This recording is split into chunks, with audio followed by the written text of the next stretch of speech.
So today is one of those days, because I haven't filmed true crime like this on this channel,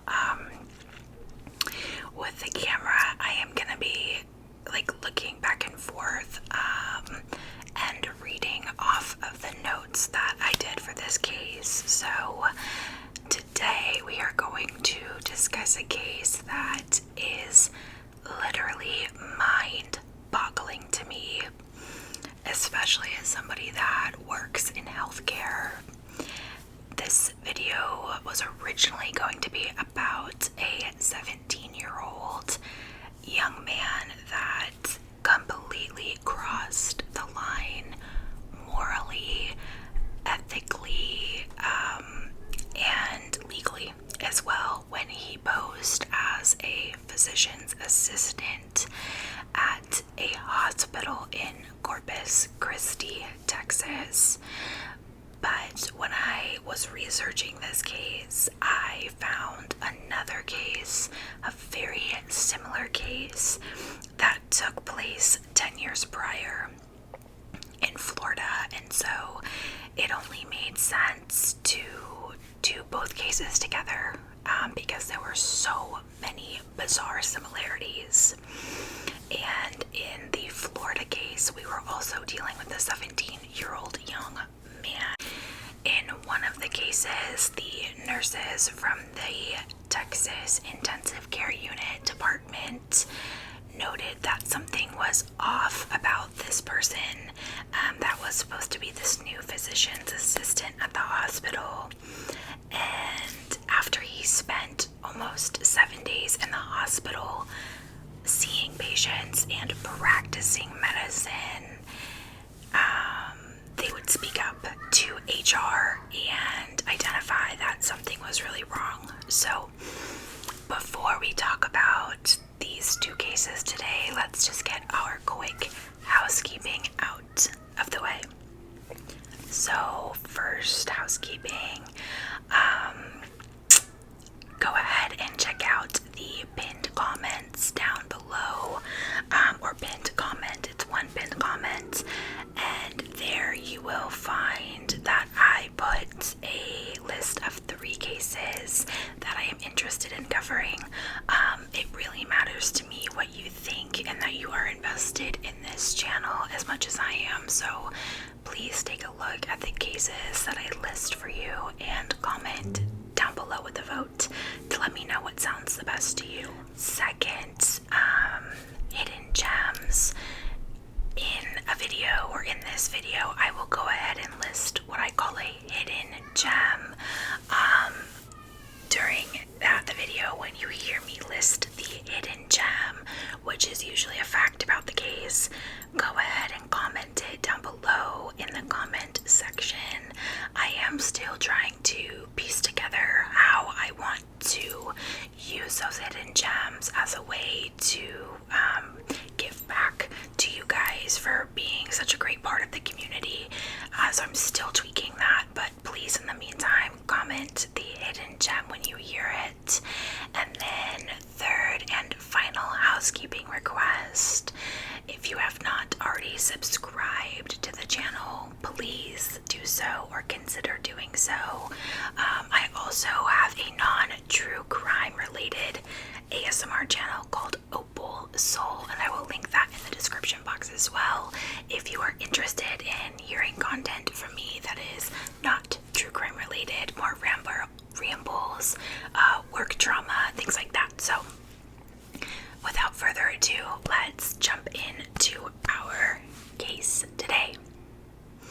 So for the sake of making this as easy as possible to follow along with, I am going to tell it in chronological order, which seems like the most reasonable to me, and that will start us with 17-year-old Matthew Sheet, or Sheet. I don't know how you say it. Sheet. I'm gonna go Sheet. So, during the summer of 2011, Matthew Sheet found himself looking for a job. I got some mixed reviews and research if he lived by himself or if he was living with his mother at the time, but he spent a lot of time alone, let's just put it that way. And he wasn't attending school formally. He was doing most of his classes online. But given that it was summer, school was out, and he found himself looking for a job. And in doing so and looking for this job, he found his way to Osceola Regional Medical Center in Florida. He would be hired as a medical clerk at a local doctor's office or clinic of sorts called the Surgical Management Group. And it was at this job that regularly required him to run errands at Osceola Regional Medical Center. Now, during one of his visits to the hospital on August 24th of 2011 in particular, he made his way over to the Human Resources Department office and told them that he was in need of an ID badge at the hospital. Now, during my research, I found two possible scenarios as to how he ends up getting a badge that will state physician assistant. And in my research, he was actually quoted talking about both possible scenarios later on with police, so I'm really not quite sure which one is true, again, because he speaks to both of them. So I will explain both scenarios to you. And for those of you that are not aware what a physician assistant is, or a PA, that is somebody that is considered a medical provider underneath the level of a doctor. So they can see patients, they can write prescriptions, they have a lot of autonomy, and they have a lot of power in the medical field and a lot of responsibility. Responsibility was the word that I was looking for. So they're like a step down from a doctor, so and above a nurse, so they definitely have a lot that they bring to the table. So in scenario number one, Matthew would tell the HR department that he was a PA student in training from Nova Southeastern University, and he was at the regional medical center in order to shadow a doctor in the hospital. So in this scenario, somehow he is given an ID that says physician's assistant. If this is really how things went down, nobody cross-checked his credentials or his documents as a student or any training that he had been through. He really is able to just get this ID, which is really sketchy. His badge would indicate that he was a physician assistant. It would say his name and also show a photo of him, which literally just blows my mind. And if this is how it went forward, I have no idea how Matthew was able to pull that off. Because as someone that works in healthcare, and as someone that has literally been involved in the process of getting people new badges as a new employee or just a replacement badge, it's not a simple 1, 2, 3 process, and there's checks and balances in place to make sure the person's an employee. So if this is how this unfolded, there was seriously a big gap in their process, and somebody made a big mistake by giving this to Matthew. Now, related to scenario number one, Matthew would tell police, quote, "I lied and said that I was a student. I was a PA student and that I wanted to shadow in the emergency room. I had no idea that by just going there, saying, 'Oh, I'm a student,' that can't be illegal. If worse came to worse and the cops got involved or something, I could fall back on saying that I was just there shadowing and tell them I was a student." End quote. So let's switch over to scenario number 2. In another police interview down the line, Matthew would tell police that he went to the HR department to get a badge, specifying his medical file clerk position from the surgical management group. And because that job took him to this hospital so frequently, he needed to have a badge in the hospital indicating that he was an employee of that management group, but that he was allowed to be in the hospital. But when he went to go get that badge, the person working the desk that day made a mistake and put physician assistant on the badge. And when Matthew is given this badge, he notices the mistake, but he doesn't say anything to HR and would just go along with it because he realized that having this specific badge would grant him different levels of security throughout the hospital that the medical file clerk one would not grant him. During a police interrogation, he would say that he blamed the hospital and said, quote, "Their error was putting me in their system, apparently, as a physician assistant into their computer. I just want to find out who did this and who put that into the system, and have whoever did this fired, because apparently they are too ignorant to have that position." End quote. So clearly we have a man with the victim mentality, blaming the hospital and the employee at the hospital entirely for giving him the wrong badge. And although, if this is the scenario that played out, yeah, that was a pretty terrible mistake on that employee's part. But even so, that employee did not force him to, spend almost a week in the hospital, or even more than that. I think it was a little bit longer, and certainly did not force him to pretend to be a medical provider. So this physician assistant badge would end up granting him access to the emergency room for weeks. He would go purchase scrubs, a scrub cap, a lab coat, a stethoscope, and I think that was it. But you can really go pick that up at any uniform store. It's not hard to get. I'm not sure about the stethoscope, but you can buy them. So he very much bought what he needed to look the part. And this tells me that if he's willing to go out and purchase these items, that he was being very intentional in his actions here. So, despite the lack of honesty that was involved in this situation, Matthew fell in love with the emergency room environment. But, as is no surprise, which we know, he didn't know what he was doing, and he had zero medical knowledge or training other than CPR, which he knew.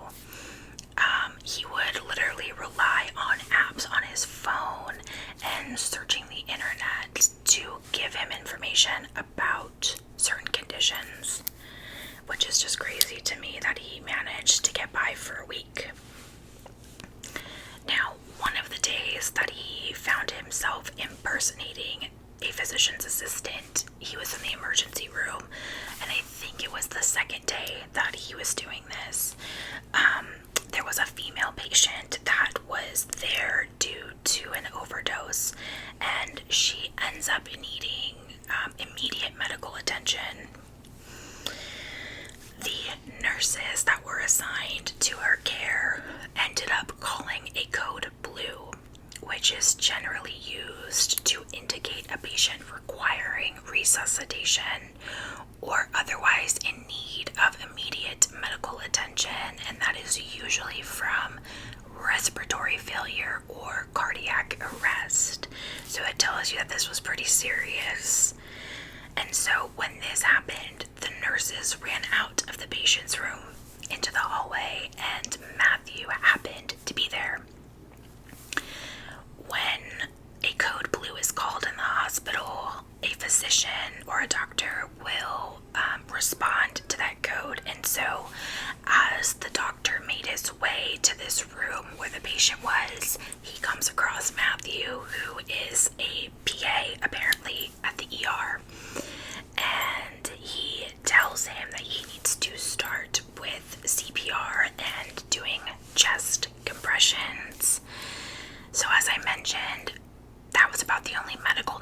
divulged that Matthew knew. He did know how to do CPR, and my guess is that is from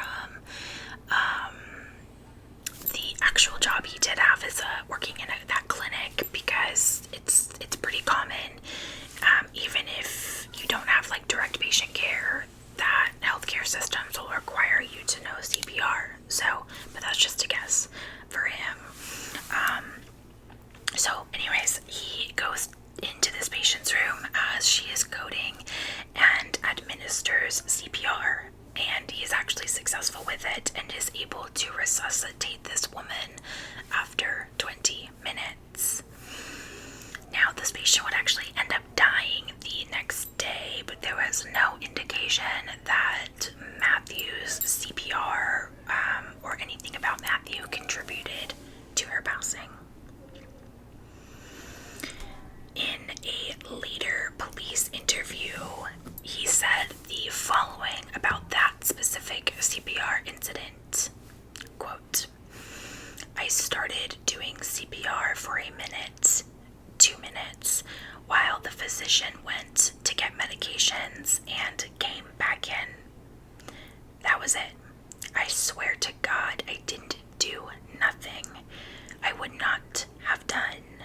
I felt so uncomfortable even doing that. And you know, the only reason why I did do it was because there was nobody else in there, and I'm not going to let her die." End quote. So, over the course of somewhere between a week to 2 weeks, Matthew would spend time in the emergency room where he conducted physical exams, provided patient care, accessed restricted patient information, which is just so illegal. But he also spent time in operating rooms during actual surgeries. In many cases, the physical exams he administered were of or on disrobed males, or just literally naked males, as is common when you're being seen by a doctor. He would clean and dress wounds. He restrained a combative patient and removed an IV from a patient that was being discharged. Now, Matthew might have been able to get away with this scheme longer. Not that it would have been a good thing, but he may have been able to if he didn't let his ego and his pride get the best of him. And this is just my opinion. So according to a police report, he told hospital staff that he was 23 years old. He claimed that his mother was an executive with the corporation that owned the hospital, and bragged that he had been deputized with the Osceola County Sheriff's Office. After 6 days of pretending to be a physician assistant at the hospital, suspicious and concerned employees went to HR with concerns about Matthew. The ER staff began questioning his qualifications when he continually requested access to restricted areas of the hospital, which would definitely raise red flags for me. So I'm really glad that this ER team began to catch on. So with this information brought to light, the HR department would contact the surgical management group to get some more information on Matthew, to figure out what was actually going on. And you can only imagine how that phone call went when the HR department would learn that though Matthew worked at that clinic, he was 17 years old. He was only a part-time billing clerk, and most certainly not a physician's assistant. And I cannot even fathom the utter shock that human resources team must have felt when they figured out that they had an imposter on their hands right then and there.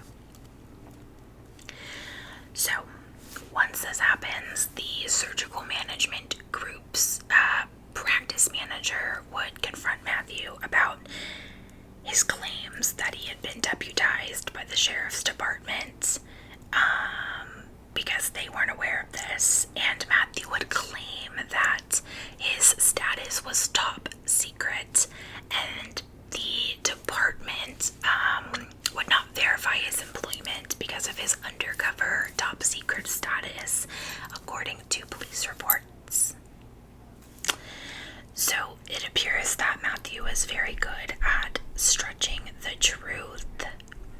Now, Matthew had been in a sheriff's explorer program, now that is true, but was removed for, quote, overstepping his explorer duties by attempting to mislead people into the belief that he was a deputy by wearing police equipment in public, according to a police report.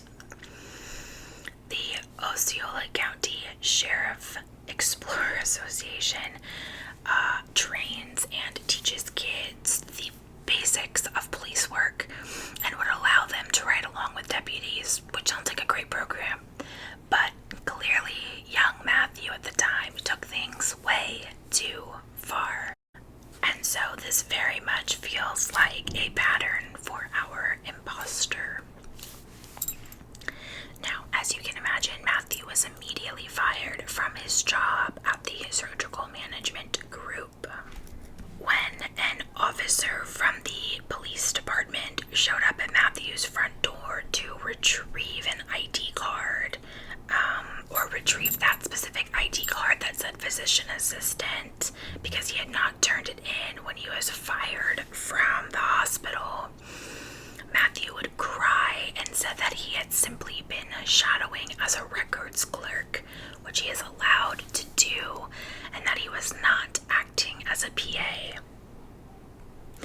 He would claim that the HR department was making up lies about him to cover their butts, and he would allegedly stick with this story and told the officers to check the emergency room and check in with the actual physician assistant that worked there, claiming that this guy would back up all of the stories that he told the police. A month after all of this began, Matthew would be arrested with 5 counts of impersonating a physician assistant, which is a third-degree felony. He would be released on an $11,000 bail, and you would think that he would keep a low profile, or you would hope at least, but that would not be the case. Just a few months later, on an early January morning, Matthew was found on Washington Avenue in Miami, Florida, in what appeared to be an undercover police car. He was parked on the street, typing on a laptop in the front seat, which is similar to what police officers will do. Now, a real police officer would end up approaching Matthew to assess the situation, at which time Matthew would tell this police officer that he too was a police officer. And soon after this started, a second officer would arrive at the scene, at which time Matthew would confess to not being a real police officer, but informed the police that he did not have any weapons in his vehicle when they asked. However, upon searching Matthew's vehicle, they would quickly find out that this was not true. Matthew had a fully loaded pistol under the seat, a taser, handcuffs, a sheriff's department t-shirt, an ankle holster, and a stolen police radio. He also had a laptop computer mounted on the dash of his car, as well as takedown lights used by officers in unmarked cars. So once all of this was discovered, Matthew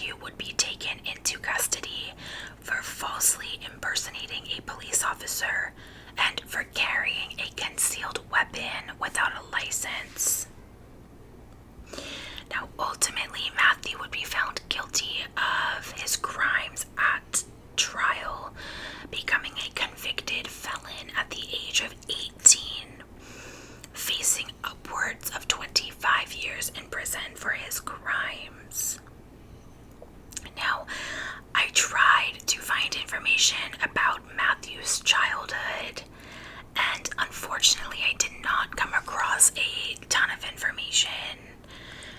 Now, let's just put it out there, there is not an excuse for the things that Matthew did, but I am always curious as to see if there are things that transpired in people's childhoods that would shed light onto criminal choices that they end up making. So I did learn that Matthew grew up in a trailer park with his mother, and she was arrested herself in 2002 for the use of crystal meth. So he made up that whole lie that she worked for the, corporation that owned the hospital. That was not true. Matthew was very ashamed of where he lived growing up, and so he would lie to his friends about where he lived and say that he lived in this nicer neighborhood rather than at the trailer park. He would tell these little white lies as he walked with his friends to the bus stop because he just did not want people to know where he lived. At the age of 11, Matthew would lie about his age in order to volunteer at a hospital because the age requirement was 14 years old. So it's pretty clear that there has been a long-standing pattern in Matthew's life of lying and impersonating figures of authority. Now, there is so much risk involved in the choices he made by impersonating both a physician's assistant and a police officer. He could have caused serious medical harm, acting as a physician's assistant, and I cannot even imagine how bad things could have been if he decided to use his pistol in his impersonation of a police officer. So, let's go ahead and fast forward to March of 2022 and talk about 17-year-old Zachary Brent Bailey, known as the Catch Me If You Can kid, which is a reference to the movie Catch Me If You Can, starring Leonardo DiCaprio. So in March of 2022, Zachary allegedly bought $40 worth of scrubs from Scrubs R Us. He would put these scrubs on dressed as a medical professional, and he would drive to Corpus Christi Medical Center's Bay Hospital in Texas, where he went to the Human Resources office and pretended to be a physician's assistant that needed a badge. According to reports, the Human Resources staff was actually out of office at the time, and so when he went in there, it happened to be a volunteer coordinator manning the desk, and that is who ends up making him this hospital ID for him. Now, in Zachary's case, he went largely unnoticed and spent weeks hanging around the hospitals from March 31st of 2022 to April 28th of 2022. And then one night in the ICU, the nurses working alongside of him got suspicious. An unidentified nurse was quoted saying he was talking about his girlfriend and cars and just all sorts of stuff. And the more he was talking about it, the more I felt something was not right. I don't know if he was specifically asking for access to the computer, but he was just mentioning that he doesn't have access. And he was asking how you get access. End quote. He would frequently tell the nurses also that he did not have access to the EMR, which is the electronic medical record system, which would be an absolute red flag for me, as this is something that providers always have access to in the hospital. Like, there's no question. Now,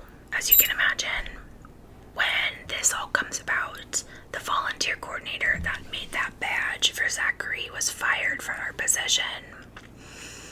She would tell investigators that she noticed that Zachary seemed pretty young, but was trying not to hold that against him and wanted to just give great customer service, which I applaud that, but you messed up, girlfriend.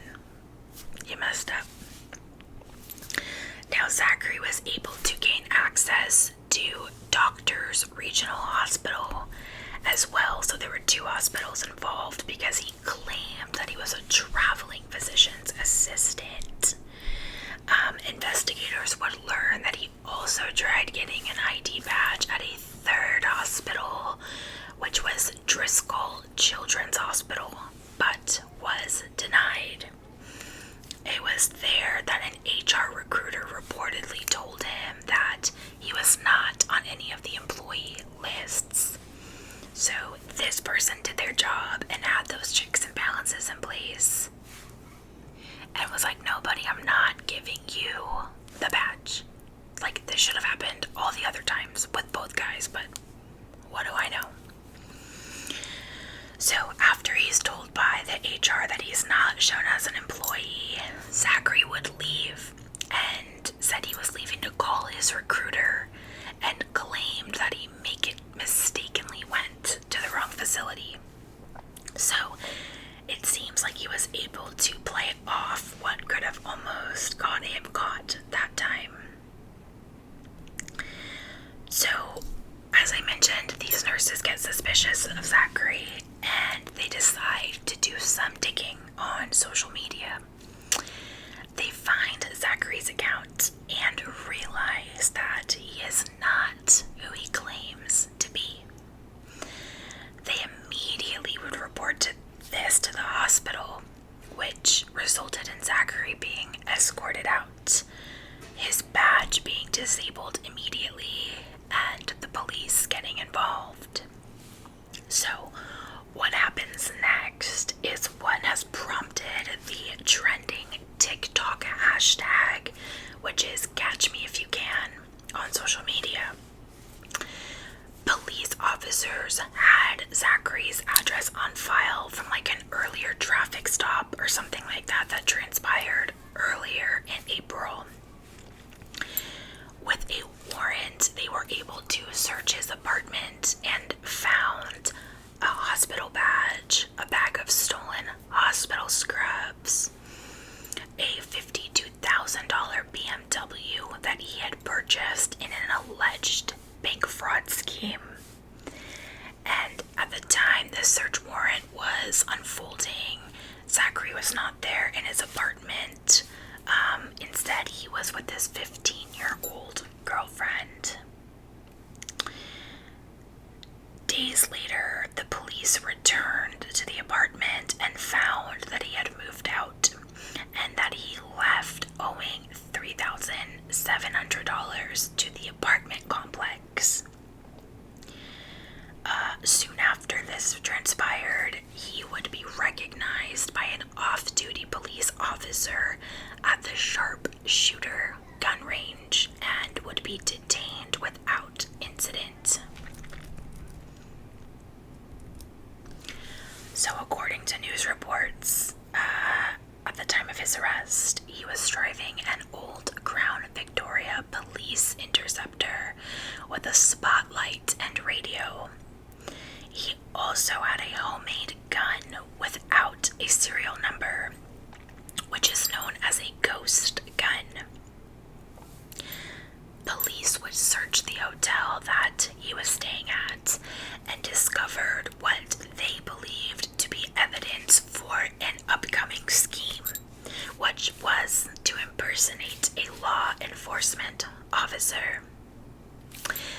They reportedly found a bulletproof vest, gun belt, ammunition, and a shirt with the word sheriff on it. Sketchy. So, obviously this isn't gonna fly with the police, and so they would proceed with arresting Zachary, and he would ultimately get released on bond. He was not allowed to leave Corpus Christi, Texas,